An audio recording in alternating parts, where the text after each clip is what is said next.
नमस्कार प्रिय विद्यार्थियों, ऑनलाइन हिंदी कक्षा में आप सभी का हार्दिक स्वागत व अभिनंदन।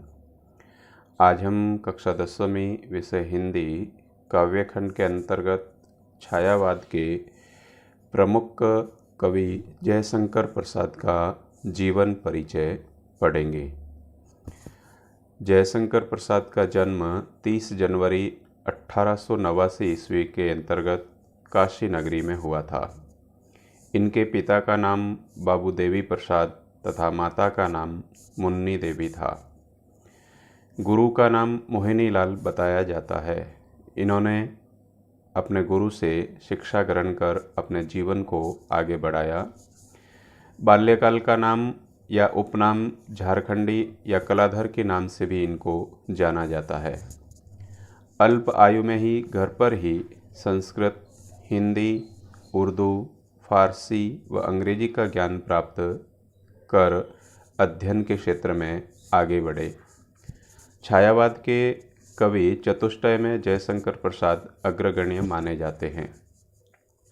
छायावाद के कवि चतुष्टय में जयशंकर प्रसाद, सुमित्रा नंदन पंत, सूर्यकांत त्रिपाठी निराला तथा महादेवी वर्मा आते हैं। इनको अगर संक्षिप्त में हम पढ़ना चाहें तो इसको प्रसाद, पंत, निराला व वर्मा के नाम से भी पढ़ा जाता है। जयशंकर प्रसाद को प्रेम और सौंदर्य का कवि माना जाता है।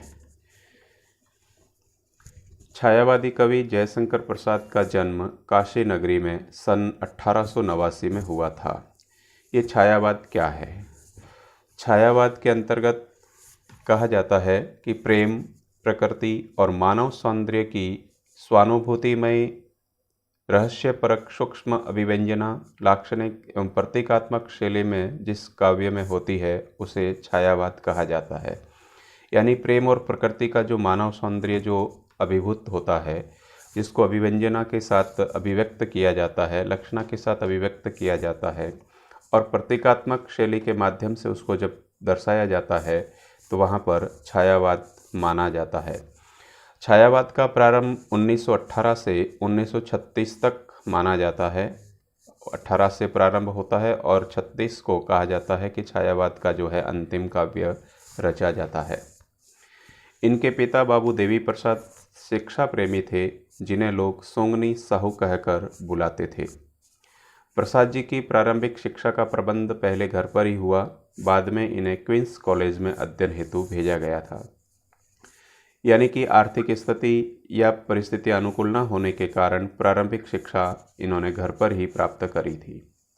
अल्प आयु में ही अपनी मेधा से यानी कि कुशाग्र बुद्धि से, अपनी होशियारी से इन्होंने संस्कृत, हिंदी, उर्दू और अंग्रेजी का अच्छा ज्ञान घर पर ही प्राप्त कर लिया था। बचपन से ही इनकी रुचि साहित्य की ओर थी। इंदु नामक मासिक पत्रिका का इन्होंने संपादन किया। साहित्य जगत में इन्हें वहीं से पहचान मिली। यानी कि इंदु नामक मासिक पत्रिका का जब आपने संपादन प्रारंभ किया था और उसके बाद इन्होंने पीछे मुड़ करके नहीं देखा और साहित्य जगत के अंतर्गत एक उभरते हुए सितारे के रूप में सबके समक्ष आए। काव्य रचना के साथ साथ नाटक, उपन्यास एवं कहानी विधा में भी इन्होंने अपना कौशल दिखाया। केवल और केवल पद्यात्मक रचनाएं नहीं की, उसके साथ साथ गद्य रचनाओं में भी आपने अपना भाग्य आजमाया और उसमें भी आपने बहुत श्रेष्ठ नाटकों, उपन्यास और कहानियों की रचना करके अपने कौशल को प्रदर्शित किया।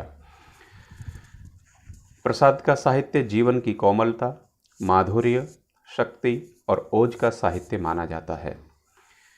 छायावादी कविता की अतिशय काल्पनिकता, सौंदर्य का सूक्ष्म चित्रण, प्रकृति प्रेम, देश प्रेम और शैली की लाक्षणिकता उनकी कविता की प्रमुख विशेषताएं हैं।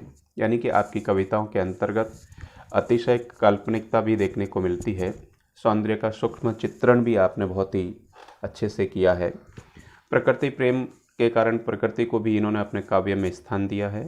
देश प्रेम इनकी कविताओं में झलकता है और इनकी जो शैली है वो लाक्षणिकता है। उसके साथ साथ इनको इतिहास और दर्शन में भी गहरी रुचि थी, इसीलिए उनके साहित्य के अंतर्गत इतिहास और दर्शन के भी स्पष्ट दर्शन दिखाई देते हैं, साहित्य में दिखाई देते हैं। प्रसाद जी की प्रतिभा बहुमुखी है, किंतु साहित्य के क्षेत्र में कवि एवं नाटककार के रूप में इनकी ख्याति विशेष है।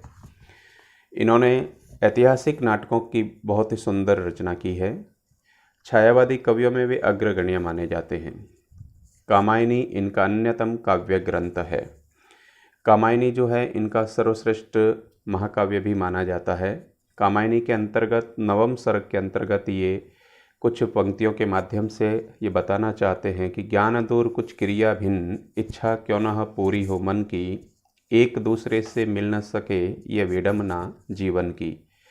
जिसकी तुलना संसार के श्रेष्ठ काव्यों से की जा सकती है। सत्यम शिवम सुंदरम का अगर जीता जागता उदाहरण कहीं मिलता है तो प्रसाद के काव्य में देखने को मिलता है। मानव सौंदर्य के साथ साथ इन्होंने प्रकृति सौंदर्य का सजीव एवं मौलिक वर्णन किया है। बिल्कुल जीता जागता वर्णन, सजीवता उनके अंतर्गत दिखाई देती है और मौलिकता इनकी प्रमुख विशेषताओं में भी शुमार है। इन्होंने ब्रजभाषा एवं खड़ी बोली दोनों का प्रयोग किया है।